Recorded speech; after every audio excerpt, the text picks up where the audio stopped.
Did you sustain a massive bleed at the time of delivery? So much so that you felt lucky to be alive, and then within 2 days you were discharged home and you don't feel quite right. In this video, I want to talk to you about what it means to truly recover after a postpartum hemorrhage, which is a significant bleed after the delivery. If you watch to the end, you'll get some handy tips on how you can optimize your recovery, not just for now, but for your long-term health. I'm Remi. I'm an NHS-based obstetrics and gynecology doctor with over 10 years of experience. And I am creating Her Health Room to provide you with educational content that is evidence-based, medically sound, to ensure that you achieve a wholesome physical, mental, and social recovery after having a baby. Like I said in this video, I want to talk about life after a postpartum hemorrhage, how you can recover, how you can optimize your health for the future. Now, a postpartum hemorrhage, which means a significant bleed after the baby is born. It could be over 1.5 litres lost at the time of delivery. It could range anywhere from 500 to a litre after the time of delivery. It is very common. It is the leading cause of maternal deaths around the world. There is so much being done to try and reduce the number of women experiencing these bleeds, suffering deaths as a result of this bleed, but sometimes the in-between that we don't talk about, morbidity, how you develop chronic illnesses after having a massive bleed at the time of delivery. At the time of a massive blood loss, let's say 1 litre, not only have you lost that volume of blood, you've also lost the vital blood products that are useful for your body. One of the more important ones is the cells that carry oxygen, your red blood cells. Now, the production of these red blood cells depend on iron. So it's really important that your iron stores are up, not only in pregnancy, but after pregnancy to help your body make these cells. Experiencing a blood loss like this will, in most cases, lead to anemia. And the symptoms of anemia are very varied. It could go from dizziness on standing. It could go from being faint, feeling tired, definitely in the postpartum period, difficulty with breastfeeding. It affects mood. What are the things that you can do to optimize your recovery after having a significant blood loss? The first step is to replace your iron stores. So we need iron to make red blood cells so they can carry oxygen. And when we have enough of those red blood cells, we can therefore treat a lot of those symptoms, the fatigue, the low mood, the not being able to breastfeed, the dizziness. So it's really important that we replace this. Now we can replace this with an injection, or we can replace this with tablets, or we can replace it by making sure that we're eating iron-rich food. Or you could do all three. Whilst in the hospital, it's not unheard of to give women an injection of iron, and then when they get home, ask them to restart their iron tablets 7 days later.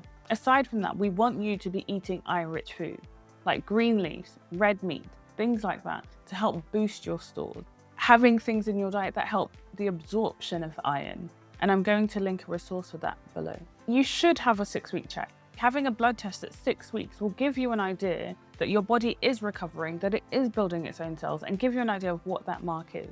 It could have gone back to normal, or it could be on its way back to normal. And even if it has gone back to normal, we want you to continue taking those iron supplements or enriching your iron for at least 3 months after the baby's born, just to make sure that you're on top of everything. Another consequence of having a significant blood loss is your mood. Because what could happen is if you're experiencing a significant blood loss, definitely on the labour wards I've worked on, it is an emergency. So you'll hear the emergency buzzer. You'll get a numerous amount of people that are rushing to the room, all in an effort to not only reduce the bleeding, but to replenish the blood loss at that time. It is, and I imagine, very overwhelming to have all those people in the room. And as much as there is an effort to not make it chaotic, it can sometimes feel chaotic. It can definitely feel scary. And my job as a doctor is often to go back and have a conversation with these women to make sure that they understand what has happened, why it's happened. But that can be traumatic. What steps can you take to reduce the effect of that trauma on you? To reduce the effect or the risk of developing PTSD, which evidence shows, especially in the first year, can be related to having a significant bleed. So not only is it really important that you speak to somebody and seek help if you're noticing signs of anxiety, especially in relation to that, to attend a birth reflection appointment where possible. And like I mentioned at the beginning, this can go on to affect the rest of your life. A report from the McKinsey Group suggested that there is a gap in women's healthcare, and having had a significant bleed contributes to the health gap between men and women. So it's not just something trivial, it's something that's really, really serious. So the two biggest things are post-traumatic stress disorder, which I've already mentioned is heavily linked to having had a significant bleed, especially in the first year. It may also show up in the next pregnancy. And one of the videos I'm going to go on to do is how you can prepare for your next pregnancy if you've experienced a significant bleed in your first pregnancy. But secondly, and equally importantly, is your heart health. So there's evidence that having had a huge bleed can go on to affect how your heart functions, especially in the first year. But the effects of that can go on for up to 15 years after the delivery. And what can you do? You can't undo having a significant bleed, but you can make decisions that will go on to benefit you in the future.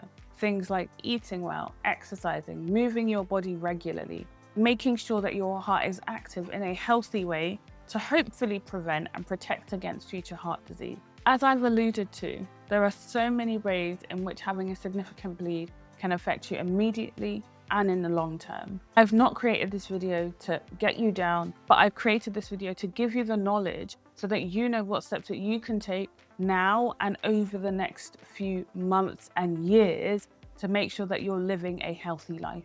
I hope that if there are any issues that have come up for you in this video, that you will seek help and counsel from your clinician.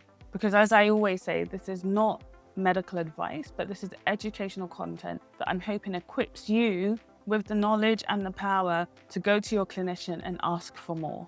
I think this topic of having a postpartum hemorrhage is so important, and I've got so many more videos on this topic.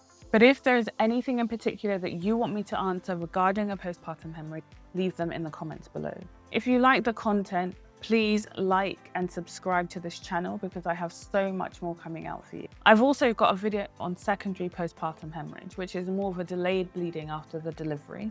I want you to go ahead and watch that, and I've linked that down below.